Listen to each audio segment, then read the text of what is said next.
Corona virus को शिकस्त देने के लिए अब रजाकाराना तंजीमें भी आगे आ रही हैं। जोगलंबा गदवाल में कोरोना वायरस पर शऊर बेदारी प्रोग्राम मुनक्किद हुआ। लॉर्ड नामी रजाकाराना तंजीम के अरकान ने महकमे सेहत के अहदेदारों के हमरा घर घर जाकर कोरोना से बचने और एहतियाती तदाबीर आवाम को बताए। इस मौके पर आशा वर्कर्स और मकामी लीडर्स भी मौजूद थे। रजाकाराना तंजीम के जिम्मेदारों ने सर्दी, खांसी और बुखार से मुतासरा मरीजों को फौरन डॉक्टर से रुजू होने का मशवरा दिया। इसके अलावा अपने करीबी इलाकों को साफ सुथरा रखने का आवाम को मशवरा दिया।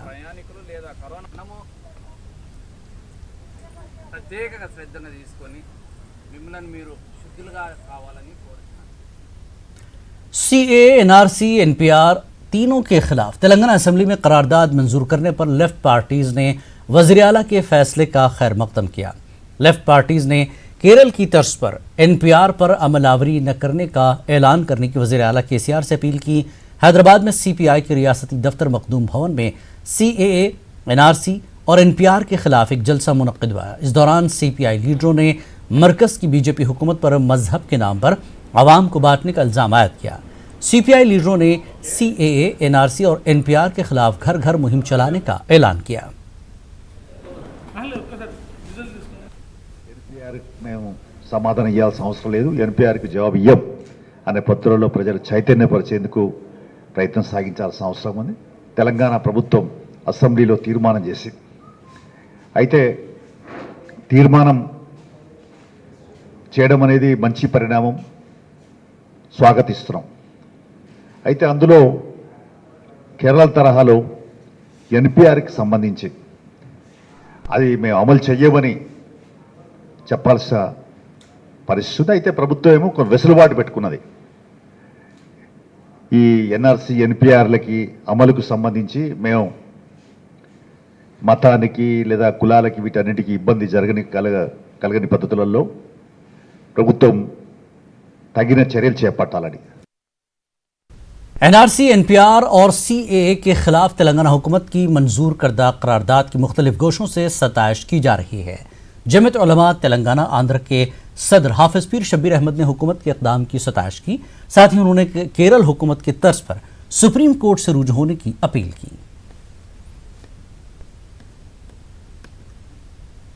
हुकूमत ने असेंबली में जो बिल पास किया NRC के ताल्लुक से, CCI के ताल्लुक से या NPR के ताल्लुक से, हम उसका खैर मुक़द्दम करते हैं जमीयत उलमा, रियासती जमीयत उलमा। लेकिन उसके लिए एक बात ये कहना चाहते हैं, जिस तर्ज पे केरला हुकूमत ने किया, सुप्रीम कोर्ट में दाखिल किया और फिर ये है कि ये कहा कि आइंदा हम जो 1 अप्रैल से जो लोग आएंगे हमारे घरों पर, तो उसके लिए क्या तदबीर इख्तियार किया उन्होंने। क्या हमको वो जो लोग आएंगे तो हम क्या जवाब दें उसको, उसके ताल्लुक से भी अगर उन्होंने क्लियर कर देते, वो भी बात कर देते। वैसे अपोजिशन पार्टियों ने उठाया ये सवाल आपके पास असेंबली में, तो हमारा मकसद ये कि आप ये क्लियर कर दीजिए। ये तो आपने जो कल पास किया, हम इसका खैर मुक़द्दम करते हैं, बहुत अच्छी बात है आपने कर दिया। गुजारिश करते हैं चाहे सेंट्रल गवर्नमेंट हो या स्टेट गवर्नमेंट हो, हम ये कहते हैं कि 2010 का जो सेंसस था उसी हिसाब से आप हमारे लिए वही चीज़ लाने के लिए आप ऑर्डर दीजिए, हम वो उसको देने तैयार हैं। निजामाबाद में बहुत जल्द क्रिकेट स्टेडियम की तामीर का आगाज हुआ। हैदराबाद क्रिकेट एसोसिएशन के सदर अजहरुद्दीन ने ये बात बताई। आज उन्होंने कमेटी के दीगर अरकान के हमरा स्टेडियम की तामीर के लिए लॉट करदा अराजी का जायजा लिया। निजामाबाद मुस्तक़र पर मीडिया से बात करते हुए अजहरुद्दीन ने कहा कि स्टेडियम की तामीर का काम गुज़श्ता 10 सालों से बर्फदान की नज़र हो गया था। अंदरून 2 माह तामीराती कामों का आगाज़ होगा। साथ ही कोचिंग और खिलाड़ियों के लिए स्पोर्ट्स का सामान भी फराहम किया जाएगा।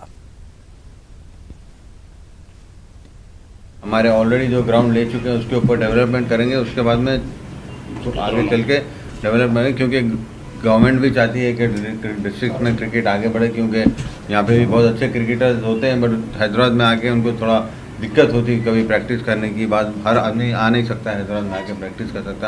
हम जितनी फैसिलिटीज़ हैदराबाद में देंगे, बट लेकिन जो भी उससे ज़्यादा जो होगा, जो डिस्ट्रिक्ट में जो खेल के आएंगे, तो यहाँ पे अगर प्रैक्टिस करेंगे तो यहाँ पे भी ज़्यादा इंटरेस्ट होगा और यहाँ से भी आगे बढ़ने का काफ़ी अच्छा उनके लिए अपॉर्चुनिटी होगी। और हम यही चाहेंगे कि जल्द से जल्द यहाँ पे भी ग्राउंड हो। जिला रंगारेड्डी के चेवड़ला मंडल में दिशा तर्ज का एक और केस मंजर आम पर आया है। पुलिस की रिपोर्ट के मुताबिक 30 साल खातून की नामालूम अफराद ने इस्मत रेजी की, फिर उसके बाद उसका कत्ल किया गया। मकामी अफराद ने ब्रिज के नीचे खातून की लाश देखकर पुलिस को इत्तला दी। पुलिस ने मौके पर पहुंचकर सूरत हाल का जायजा लिया। पुलिस सीसीटीवी फुटेज का जायजा ले रही है। चेवड़ला डीएसपी रविंदर रेड्डी ने अपनी टीम के हमरा मकामी हादसा का दौरा किया। आज सुबह एक अननोन वुमेन बॉडी है बोल के ये तंगड़पल्ली शिवार में इंफॉर्मेशन आया। हम लोग हमारा एसआई इंस्पेक्टर हम भी आए, हम देखा वो विकाराबाद रोड पे अंडर ब्रिज है, अंदर एक डेड बॉडी है।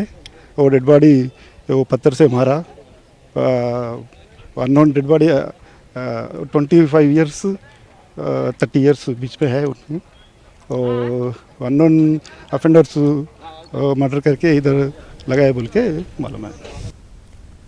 नोट बराए वोट मामले में एसीबी कोर्ट में समाअत हुई। मुलजिम नंबर 1 रेवंत रेड्डी अदालत में हाजिर न हो सके। फिलवक्त ड्रोन केस में रेवंत रेड्डी 14 दिनों की अदालती तहवील में है। रेवंत रेड्डी को चेल्लापल्ली जेल में रखा गया है। इस केस के दीगर मुलजमीन अदालत में हाजिर हुए। फरीकैन के बयानात को सुनने के बाद अदालत ने अगली सुनवाई 20 अप्रैल को मुकर्रर की है। नोट बराए वोट मामले के मुलजिम नंबर 2 सेबेस्टियन ने अदालत से तहफ़्फ़ुज़ फराहम करने की अपील की। निजामाबाद के कामारेड्डी म्यूनसिपलिटी के सफाई मुलाजमीन ने मसाइल के हल का मुतालबा करते हुए दफ्तर के रूबरू धरना दिया। एहतजाजी मुलाजमीन का कहना है कि उन्हें गुज़श्ता 2 माह से तनख्वाह नहीं दी जा रही है। एहतजाजी मुलाजमीन ने आज सुबह से ही काम का बाइकआउट करते हुए एहतजाज किया। म्यूनसिपल वर्कर्स ने हफ्ते में 1 छुट्टी देने और छुट्टियों के दिनों की तनख्वाह देने का मुतालबा किया। बसूरत दीगर एहतजाज में शिद्दत लाने की धमकी दी गई। एहतजाजी मुलाजमीन ने मसाइल के हल तक काम न करने का इंतबा दिया। आंध्र प्रदेश महकमे बरक़ी में खिदमात अंजाम देने वाले 584 मुलाजमीन को रिलीव करने पर तेलंगाना महकमे बरक़ी मुलाजमीन तंजीम ने नाराजगी जाहिर की। बरहम एहतजाजी मुलाजमीन ने विद्युत सुधा मिंट कंपाउंड पर आज से भूख हड़ताल का आगाज किया। 31 मार्च तक भूख हड़ताल जारी रहेगी। तेलंगाना बरक़ी मुलाजमीन के जिम्मेदारों का कहना है कि मसाइल के हल के लिए कायम करदा कमेटी ने आंध्र प्रदेश के लिए 655 और तेलंगाना के लिए 502 मुलाजमीन अलॉट किए हैं, जिसके बाद आंध्र प्रदेश महकमे बरक़ी के आला ओहदेदारों ने इन मुलाजमीन को लेने से इनकार किया है। महकमे बरक़ी के आला ओहदेदारों के तरीक़ेकार पर नाराजगी जाहिर करते हुए तेलंगाना में एहतजाज किया गया।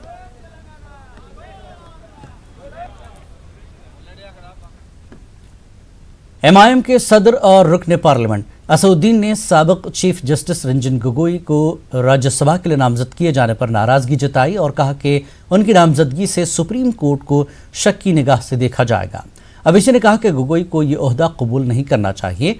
सुनिए असदुद्दीन अवैसी ने और क्या कहा। लोकसभा सांसद असदुद्दीन ओवैसी, उनसे हम बात करते हैं। सर, आपने जिस तरह से सरकार ने रंजन गोगोई को नामजद किया, राष्ट्रपति ने, आपत्ति क्या है सर? देखिए, मैंने इनके आर्टिकल 80 के तहत जो मोदी सरकार ने इनको नॉमिनेट किया, उस पर मैंने सवाल उठाया है कि क्या ये क्विड प्रो क्यो है। मेरा दूसरा सवाल मोदी सरकार से है, क्या इनको इसलिए नॉमिनेट या इनाम दिया जा रहा है क्योंकि उन्होंने 3 अहम ऐसे फैसले लिए जिससे पॉलिटिकली बहुत फ़ायदा मोदी सरकार को हुआ। बाबरी मस्जिद का केस, जो मैं समझता हूँ जजमेंट हम उससे मुतमईन नहीं, गलत जजमेंट था। दूसरा रफ़ाइल का केस, तीसरा सीबीआई का केस। इस सरकार इसका जवाब दे। तीसरी बात यह है कि क्या लेट अरुण जेटली साहब ने राज्यसभा में नहीं कहा था 2012 में कि अगर कोई जज रिटायरमेंट से पहले कोई फ़ैसला देता है और रिटायरमेंट के फ़ौरन बाद उसको उस वक्त की सरकार उसको कोई नॉमिनेट करती है या अपॉइंट करती है, तो ये जुडिशरी के इंडिपेंडेंस पर एक बहुत बड़ा सवाल निशान पैदा होता है। और लेट जेटली साहब ने कहा था कि कूलिंग ऑफ पीरियड होना चाहिए 2 साल का। क्या उन्होंने सच कहा था? मैं मानता हूँ सच कहा। चौथी बात यह है कि गोगोई के ऊपर एक महिला ने सेक्सुअल हरासमेंट का कंप्लेन दिया, जिसको सुप्रीम कोर्ट ने उसको खारिज किया उस कंप्लेन को, और उस औरत को नौकरी से हाथ धोना पड़ा, मगर इनके रिटायरमेंट के बाद उसको रीइंस्टेट कर दिया गया। वो औरत रीइंस्टेट होती है और इनको यहाँ पर नॉमिनेट किया जाता है। आखिरी बात, जस्टिस लोकुर ने आज जो स्टेटमेंट दिया इनके इस इनाम जो दिया गया है मोदी सरकार पर, मैं जस्टिस लोकुर साहब को सलाम करता हूँ। उनके एक एक लफ्ज़ की मैं तायीद करता हूँ और उन्होंने सही कहा है कि कई सवाल उठेंगे जुडिशरी के, अदलिया और जजेस के एफिशिएंसी पर, उनके इम्पार्शलिटी पर। और अगर गोगोई साहब में कोई इज़्ज़त नफ्स या सेल्फ रिस्पेक्ट है तो उम्मीद करते हैं कि इस नॉमिनेशन को रिजेक्ट करेंगे ताकि जुडिशरी की अजमत को बरकरार रखा जाए। लेकिन उनका भी साफ तौर पे कहना है कि जो न्यायपालिका की जो बातें हैं, उनकी जो मांगे हैं, वो उसे यहाँ पर उठाएंगे, संसद में उठाएंगे इसे। देखिए, हम मोदी सरकार से पूछना चाहते हैं कि 137 करोड़ के देश में इनको यही शख्स मिला जिसके ऊपर एक महिला ने सेक्सुअल हरासमेंट का कंप्लेन दिया था। क्या और कोई नहीं लीगल जहन रखने वाले नहीं है? बहुत से काबिल लोग खुद बीजेपी में हैं, उनको लेकर आइए ना। आप ये अपॉइंटमेंट करके कुट प्रो क्यों का जो इन पर इल्ज़ाम लग रहा है उसको सच साबित कर रहे हैं। ठीक है, बहुत धन्यवाद। कैप्टन नीरज के साथ विनीत कुमार, न्यूज़ 18 दिल्ली। वक्त एक ब्रेक के बाद रुख करेंगे आंध्र की खबरों का।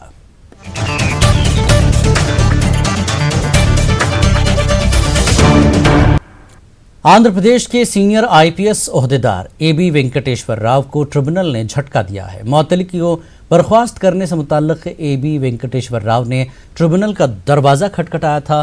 सेंट्रल एडमिनिस्ट्रेटिव ट्रिब्यूनल ने वेंकटेश्वर राव की दरख्वास्त को खारिज किया। वाज़र की रियासत की जगन मोहन रेड्डी हुकूमत ने सीनियर आईपीएस ओहदेदार पर ओहदे का गलत इस्तेमाल करने का इल्ज़ाम लगाते हुए ओहदे से मुअत्तल किया था। सीनियर आईपीएस ओहदेदार पर अपने बेटे को गैर कानूनी तौर पर फ़ायदा पहुंचाने का इल्ज़ाम है।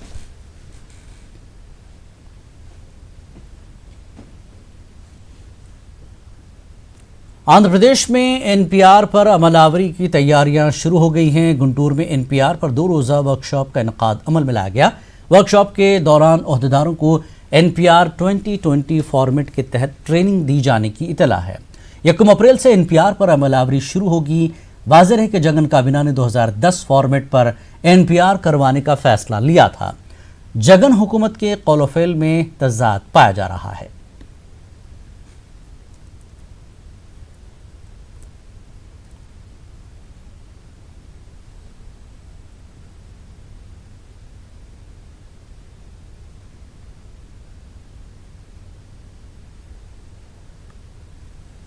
और एनपीआर के मामले में रियासती हुकूमत के तरीक़ेकार पर मुस्लिम तंजीमों के अलावा दीगर सियासी लीडरों ने तशवीश का इजहार किया है कि एनपीआर जो है, एनपीआर को जो है हम 2010 के हिसाब से जो है हम करेंगे बोल के बोल रहे हैं। लेकिन अब गुज़िश्ता 2 दिन में देख लिए तो जो एनपीआर का जो प्रोसेस है, एनपीआर के प्रोसेस के लिए जो है एक कमिटी जो है बिठाई गई और उसके लिए जो है ट्रेनिंग भी दी जा रही है। मतलब अभी तक जो है किसी भी तरीके का जो है एक सही वाज़े तौर पर कोई भी बात जो है हुकूमत आंध्र प्रदेश की जानिब से कहीं पर भी नज़र नहीं आ रही। तो यहाँ पर हमारा मुतालिबा सिर्फ और सिर्फ जनाब वाईएस जगन मोहन रेड्डी साहब से है कि आप जो है मुसलमानों के अक़लियतों के जो है वोट लेने के लिए अक़लियत चाहिए, लेकिन अक़लियत जब आपके पास जो है डिमांड करती है, हालांकि जब आप केसीआर साहब जो है कल असेंबली में बहुत खुले अंदाज में जो है आपने ये कहा कि ये मसला सिर्फ मुसलमानों का नहीं है, ये पूरे अवाम का, पूरे हिंदुस्तान के अवाम 132 करोड़ अवाम का मसला है। तो एक 132 करोड़ अवाम के मसले को समझकर वाईएस जगन मोहन रेड्डी साहब को जो है इमीडिएट होने असेंबली कॉल पर करके, क्योंकि अभी जो है आपको ये भी पीछे चला गया, मतलब इलेक्शंस भी जो है 6 हफ्ते पीछे चले गए हैं। तो अभी तो भी जो है आपकी जो सच्चाई है वो सच्चाई जो है खुल के सामने आना चाहिए कि आप जो है अक़लियतों के साथ हैं। आंध्र प्रदेश के वज़ीर आला जनाब जगन मोहन रेड्डी साहब को जब हम देखते हैं तो हमें ये मालूम होता है कि पूरे हिंदुस्तान के अंदर धोखेबाजों की लिस्ट है, तो वो लिस्ट के अंदर जगन मोहन रेड्डी साहब दाखिल हो चुके हैं, क्योंकि उन्होंने कहा कि एनपीआर को हम रुका रहे हैं और हिंदुस्तान की हुकूमत को भी अपील करने के लिए आपने कहा। फिर आपने कैबिनेट को बुलाया और कैबिनेट के अंदर इसके ऊपर बात भी की, लेकिन आप सिर्फ वोटों की खातिर आप हमें धोखा दे रहे हैं।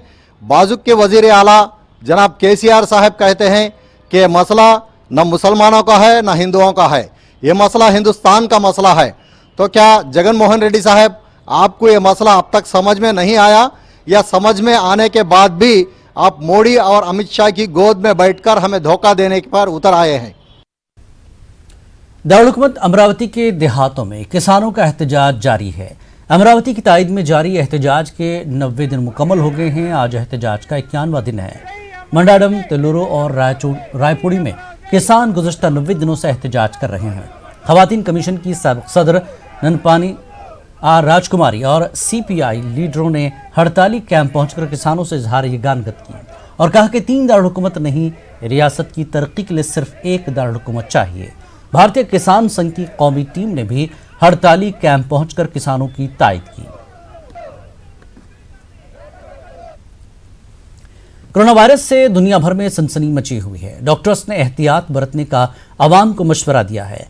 विजयवाड़ा में कोरोना वायरस पर शऊर बेदारी प्रोग्राम मुनक्किद हुआ। डॉक्टर राज्यलक्ष्मी और चक्रपाणी ने एहतियाती तदाबीर अख्तियार करने का आवाम को मशवरा दिया। डॉक्टर राज्यलक्ष्मी ने बताया कि सर्दी, खांसी और बुखार को एंटीबायोटिक अद्वियात से कंट्रोल किया जा सकता है।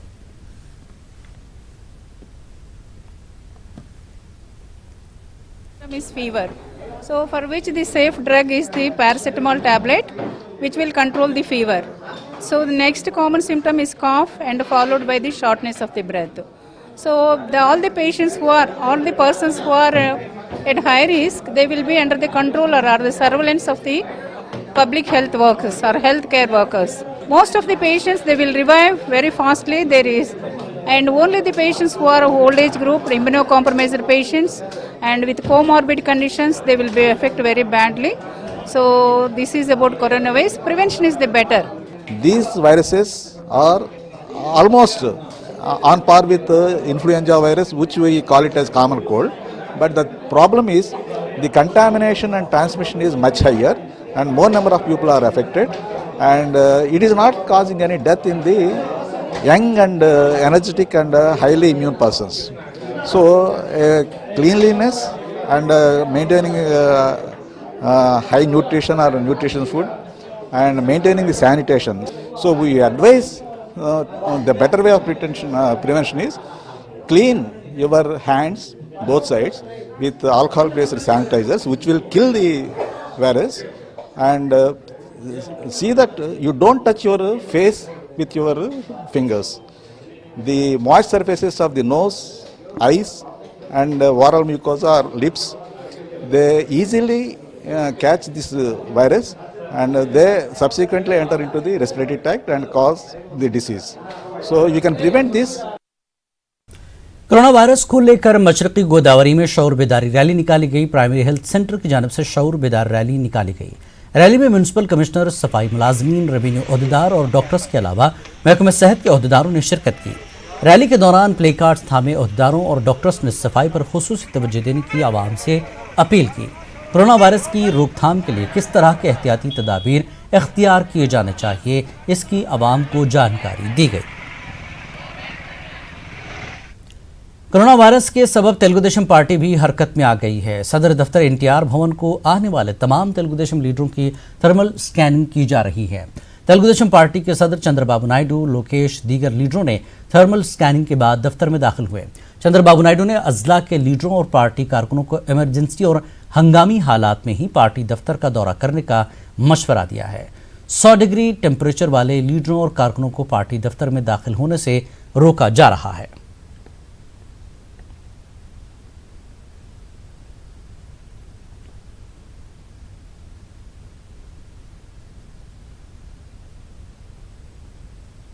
कोरोना वायरस के सबब महकमा रेलवे भी हरकत में आ गया है। रेलवे स्टेशन और ट्रेन हमेशा मुसाफिरीन से भरे रहते हैं। ऐसी सूरत में महकमा रेलवे भी वॉल पोस्टर्स और अनाउंसमेंट के जरिए आवाम को चौकस रहने का मशवरा दे रहा है। इसके अलावा विशाखापट्टनम रेलवे अस्पताल में खुसूसी वार्ड कायम किया गया है। वॉलंटियर रेलवे डिवीजन के DRM श्रीवास्तव ने चौकसी बरतने की मुसाफिरीन से अपील की। Adequate measures to fight against COVID-19 as per the instructions from Railway Board, from the central government, health department, and would like to tell you we were the first to start the COVID-19 help desk in the railways On 12th of March, we had installed our help desk at Visakhapatnam station. Now, similar help desk would be available at Rayagada, Srikakulam with the help of the district administration, and Vijayanagaram we are also doing on our own. Doctor Abdul Haq यूनानी medical college Kurnool की जानिब से corona virus के मुताल्लिक़ शऊर बेदारी programme मुनक़्क़िद हुआ। एहतियाती तदाबीर के साथ ज़िंदगी गुजारने की आवाम से अपील की गई। इस मौके पर मुफ्त अद्वियात की तकसीम भी अमल में लाई गई। इस मौके पर डॉक्टर सरफराज नवाज ने कहा कि कोरोना वायरस से खौफजदा होने की ज़रूरत नहीं, लेकिन इस वायरस को ख़त्म करने के लिए एहतियात ज़रूरी है। डॉक्टर नवाज ने कहा कि अगर थोड़ी थोड़ी देर बाद अपने हाथ को साफ करते रहें और भीड़ से बचें तो इस वायरस पर काबू पाया जा सकता है। में कोरोना वायरस के ताल्लुक से बहुत सारे लोग खौफजदा हो रहे हैं, मगर आज डॉक्टर अब्दुल हक यूनानी मेडिकल कॉलेज करनूल ने एक कदम उठाया है।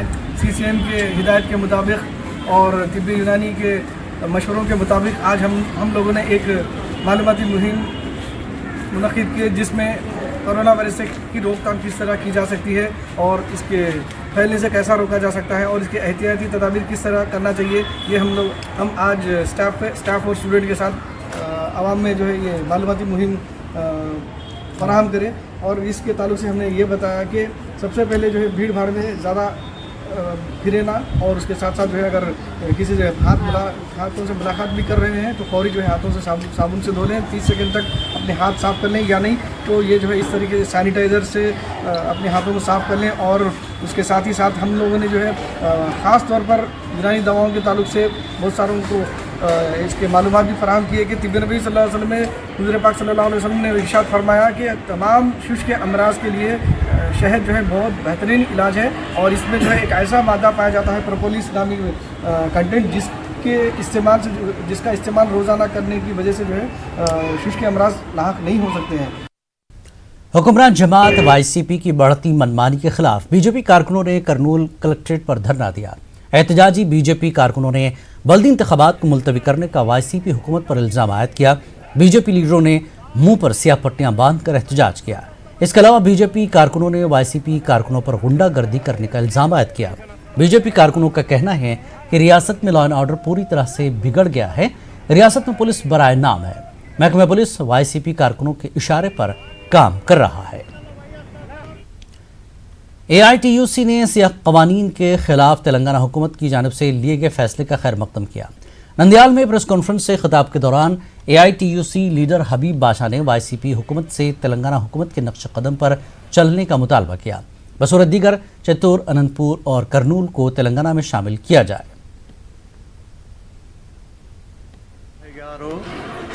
थोड़ा इधर भी देखो, क्योंकि KCR जो है भाई है हमारा तेलंगाना वाला, जो बोला उन्हें NPR, NCR, CAA 3 को अमल नहीं करेगा, ये पक्की बात बोल दिया हो। आप क्यों नहीं बोल रहे हैं? बोलो। अगर से नहीं बोलने की ताकत नहीं तो ये कड़पा, चित्तूर जिला, करनूल जिला, अनंतपुर जिला, 3 जिले वो भाई को दे दो। खुशी से उन्हें अच्छा कर रहा हमारे को, बहुत खुशी हो।